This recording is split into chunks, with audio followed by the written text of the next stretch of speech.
gancho aí a revista que eu primeiro vi matéria sobre rock, assim, de forma geral, foi a revista Rock. Que era a revista de surf também. E pra mim a referência foi aquele álbum ali que mostra o punk rock. Pra mim ali foi uma coisa, num momento bizarro assim pra mim, porque eu achava a música estupenda, assim, diferente de tudo, foi aquele disco que eu peguei, o punk rock, né, que João Gordo citou ali.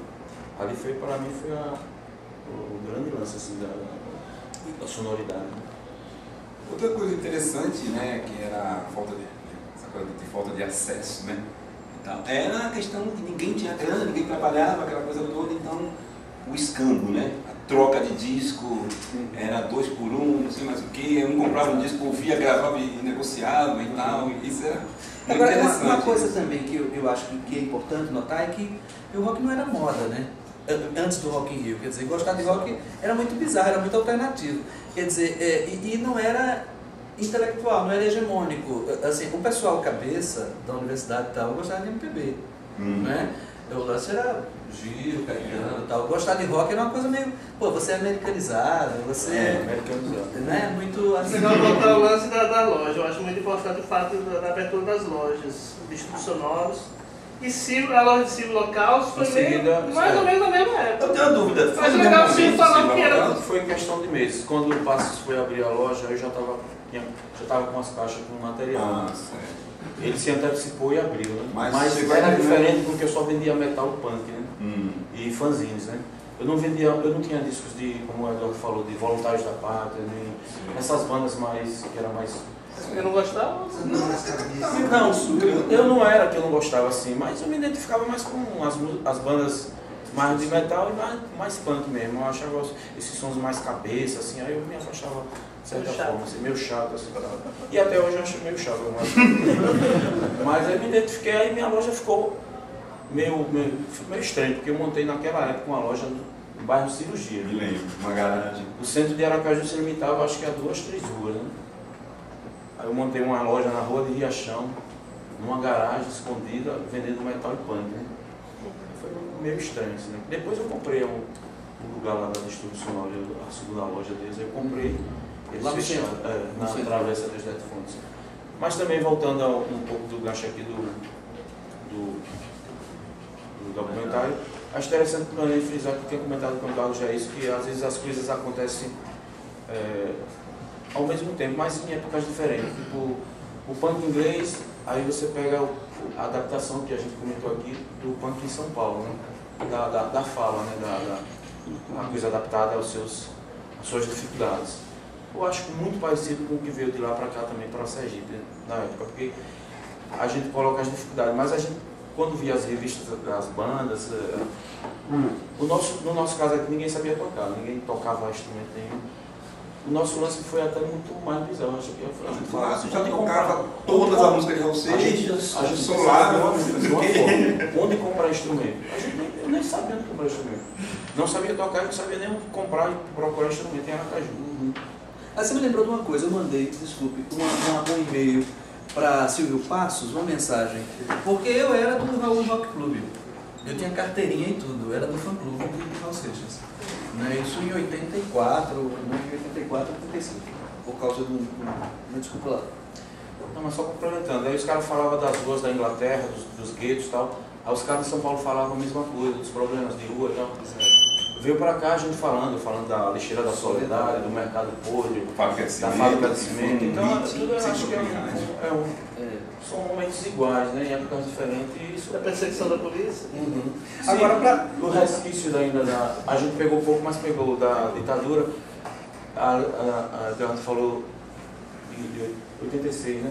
Nós temos uma apresentação da Carne Crua que foi muito interessante, foi na época de Sarney, que estava a questão do plano funado, né? E a gente fez uma apresentação na frente do Palácio, onde a gente tocou uma música chamada Plano Furado, né? Que aí xinga Sarney de filha da puta e tal. E nessa época os caras, né, Edivaldo Nogueira, eles eram pequenos ainda. Eles ajudaram, eles eram fazer faculdade aqui, Edivaldo Nogueira. E eles, de certa forma, aí, mais uma galera, TCE, na verdade, seguraram a polícia para que a gente saísse rapidinho para não ser preso, porque Sarney, filha da puta e tal. E na época, o pessoal do PT sempre chamava a gente pra tocar no Dia dos Trabalhadores, 1º de maio, sempre. Esse dia eu praticamente assim, tava de um jeito que nem sequer estava preocupado em cantar, né? Era só, não cantava. Não, por acaso tem uma foto clássica do show do Anjo Seco, que já viu na Tinha falando também, que você já viu que o teto é todo pintado com estrelinha do PT, né? Exato. Não, o PT sempre chamava ele. 1º de maio, teve só que na Siqueira. Só que aí foi cortado também dos eventos do PT. Por quê? Porque o PT pegava a música da Xuxa, né, e fazia uma paródia, né? Aí a gente, pô, um negócio ridículo das coisas. Aí a gente chegou lá, falando, cantando de uma forma direta, né? Sarney, aquele filho da puta, tá? Aí falou, era achando demais, aí cortaram a gente. Era achando da gente tocar em um bom som, né? A gente procurou, porra, pelo menos os caras vão botar um som bom pra gente tocar. Teve um dia que um show da Carne Crua, que eu nunca me esqueço. Tinha um circo aqui em Aracaju chamado Circo Amoras e Amores. E esse, eu escrevi até um artigo no fanzine. Era a versão sergipana do Circo Voador, né? Exatamente. E era uma coisa assim, Capital Inicial. Bem parecido com a cena aí que o cara comenta aí. Qual a sua história do Capital Inicial? Vocês gravou com o Tio Preto? E aí, ele veio aqui, o Capital veio e tal. Aí teve um show do Carne Crua no Circo Amoras e Amores, que era o circo da onda, né? Que tinha e tal. E é bom não citarmos as pessoas que estavam dentro, mas era o circo da onda. Mas aí o Carne Crua começou a tocar e a gente com aquela vibração, eu super emocionado, o Carne Crua e tal. Foi mais ou menos que uma estreia do pedal da gente, um pedal de distorção, né? Que era uma novidade. A gente tocava com violões. Top. E eu do lado, na casa do Vicente, da pessoa que estava na violões. A gente começou a ensaiar no final do Vicente. Eram violões e uma caixa frana, se não me engano. E os pratos da bateria eram pendurados no teto, né? Mas é muito parecido com as histórias muito dos caras. Parecido mesmo. Mas olha, eu estava do lado da pessoa que estava na mesa do som. E o cara, pá, isso aí não é música, nem baixou tudo, né? E aí eu fiquei revoltadíssimo. Parecia uma parada. Escrevi até uma matéria, isso é sacanagem, isso aqui é cultura e tudo, né? Quer dizer, não é, Carne Crua nessa época, e eram pessoas ligadas à cultura, até hoje, né? De MPB e tudo. Bom gosto, né? Isso me lembra muito da música de Camisa de Vênus, né? Quer dizer, foi uma coisa completamente maldita, completamente alternativa. E a gente estava estreando um pedal que a gente tinha comprado, que era um pedal chamado Baltimore. E até hoje eu pergunto a alguém que já tocou guitarra, se por acaso já viu um pedal desse. Muito ruim. Aí quando a gente ligava a guitarra, aí emitia um som, mas era estranho, né? De barata, né? Assim, uma coisa muito estranha. Aí o cara do som não aguentava isso. Rapaz, ele todo desligava e blém, blém, aí o cara, porra, e agora tá? Mas a gente pensando que ia abafar com pedal de distorção. Foi incrível aquilo ali. Aí eu lembro que no Amoras e Amores, né? Ele disse que estava com o cara quebrou, tirou o som, não sei o que. Aí alguém disse, não vai falar não, que Eduardo já tá lá brigando, né? Isso é cultura, isso é música e tal. E foi eu vi a coisa acontecendo. Tudo isso estava rolando e paralelo a isso, tem essa história do rock brasileiro que estava, eu acho que nesse momento estava... Não, mas esse episódio do Capital Inicial eu faço questão de contar o radicalismo do punk. Que o Capital Inicial, eu só vi eles falando né, que nós curtia também. O punk, sim, mas você pensou que era outra coisa. Eu pensei que era outra coisa. Os caras falando ali que o punk começou em Brasília, né? E o Ariel tá tirando ela, porra, filho de diplomata e tal. Mas eles tinham essa coisa de origem punk, né? Aí você falou que eles achavam que o Capital Inicial era uma banda punk energética, assim. Aí quando foram lá assistir, aí tem o Ouro Preto aquela coisa se contorcendo no pedestal, né? Cheio de pose. Aí você subiu lá mandando cantar crioulo, né? Canta crioulo!